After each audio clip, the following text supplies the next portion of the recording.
Kita sering dengar kata nafsu, benar ya? An-nafs. Misalnya di dalam Al-Quran ada وَمَنْ نَهَنْ نَفْسَ عَنِ الْهَوَى فَإِنَّ الْجَنَّةَ هِيَ الْمَأْوَى. Siapa yang menahan, mengelola, mengontrol nafsnya. Nafs diartikan di situ jiwa. Dari apa? Hawa. Hawa itu kecenderungan negatif yang ada dalam nafs. Jadi kalaupun tidak ada syaitan, kita tetap akan punya godaan itu. Maka apabila kita maksiat, jangan pernah salahkan syaitan. Itu salah nafs kita sendiri. Kira-kira itu makna dari ayat ini ya. Orang kalau mampu nahan nafs, menahan nafsiyahnya dia, saya istilahkan dengan nafsiyah.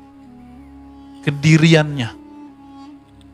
Yang mampu mengontrol nafsiyahnya, maka Allah akan tukar pengorbanannya dengan jannatul ma'wa.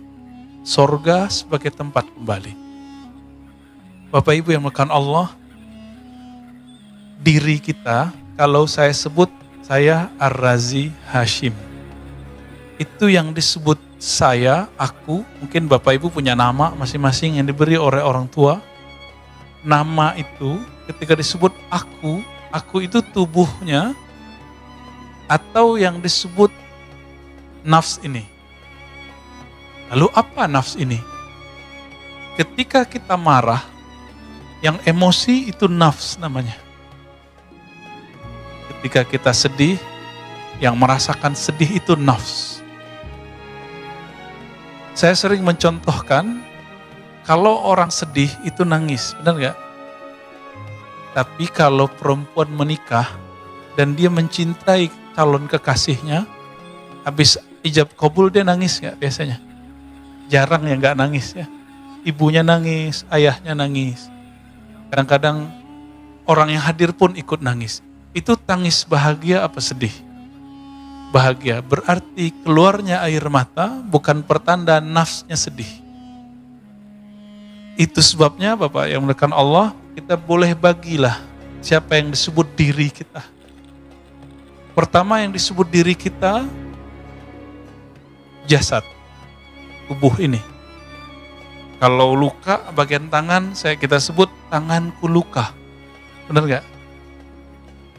Kalau wajah kita terlihat buruk atau baik, kita bilang apa? Wajahku. Ya.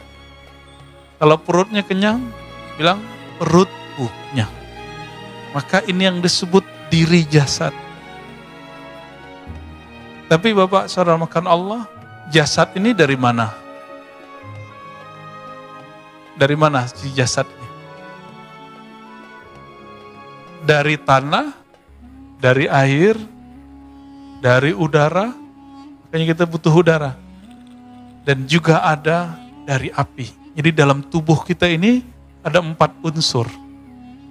Makanya Bapak Ibu ini kalau marah, badannya panas. Karena Allah ciptakan ada anasir, unsur-unsur, potensi-potensi yang terbuat dari 4 ini. Diri yang jasad ini, kalau kita tidak tahu hakikatnya, nanti orang akan diperbudak oleh diri yang jasad ini. Maka mohon maaf ya sahabat-sahabat kita untuk kecantikan, kebagusan wajahnya, itu sampai ke Korea ya. Di Indonesia sudah ada operasi plastik, suntik botok, susuk. Itu untuk apa? Untuk memperbagus fisik. Maka bagi orang tertentu, jika fisiknya rusak, habislah masa depannya. Berarti dia tidak punya tujuan. Dia tidak mengenal dirinya yang lebih, dia baru kenal dirinya yang jasadi. Baik. Diri yang jasad ini, mohon maaf, dia punya karakter. Ada karakter hewan ternak, ada karakter hewan buas. Diri yang nafsiyah ini sudah mulai masuk ke dalam. Jadi kalau kita mengatakan aku, itu maksudnya itu. Saya lapar, itu dia Pak. Yang tadi lapar, efeknya bunyi-bunyi, peluk-peluk perut. Nah, itu jasad. Tapi yang merasakan lapar itu dia. Kalau lagi patah hati, yang merasakan sakit hati itu bukan kolbu, itu nafsiyah kita yang sakit. Senang gak dipuji orang? Itu nafsiyah. Sisi nafs ini, dia ada tingkatnya. Maka adalah nafs bernama nafs ammarah. Sering orang bahas ya. Jiwa, jadi kalau dia itu masih belum benar, dia membisikkan selalu yang jahat-jahat. Kalau ketemu pengemis, dia bilang, itu paling pembohong. Gitu. Kalau ngelihat ada orang soleh dikit, pakai serban, pakai kopiah, munafik. Gitu. Ya. Nanti kalau ada yang ceramah, sok suci. Jadi gak ada benarnya orang. Ini orang nafsul ammarah. Gerah dia kalau ada orang benar. Ya. Maka disebut ammarah itu dari kata ammarah. Jiwa yang banyak mengajak kepada keburukan. Nah, karakter orang ini paling gampang mengajak dan diajak untuk berbuat buruk. Lalu naik. Lawamah. Lawamah ini karakternya apa? Kalau berbuat sesuatu salah ataupun benar, suka nyesel. Kalau dia buat bagus, dia nyesel kenapa nggak lebih bagus. Kalau buruk, dia nyesel kenapa dia. Nah, maka laki-laki kalau yang jomblo-jomblo itu melakukan satu istimna namanya, onani, mohon maaf. Itu habis selesai itu pasti nyesel, Pak. Penyesalannya itu disebut lawamah. Ya. Kita habis mengharadik orang, itu sudah nyesel, itu lawamah juga tuh.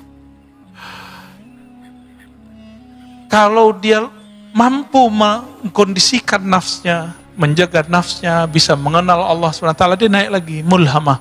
Mulhamah ini dicirikan, taatnya mut-mutan, maksiatnya pun mut-mutan. Ini lagi musim kajian nih, begini ngaji, ustadznya membahas tentang sholat duha, akhirnya sebulan sholat duha terus, tapi nggak ada perbaikan rezeki. Kayaknya nggak bener nih kajian ustadz. Masa saya udah duha, rezekinya nggak lancar-lancar.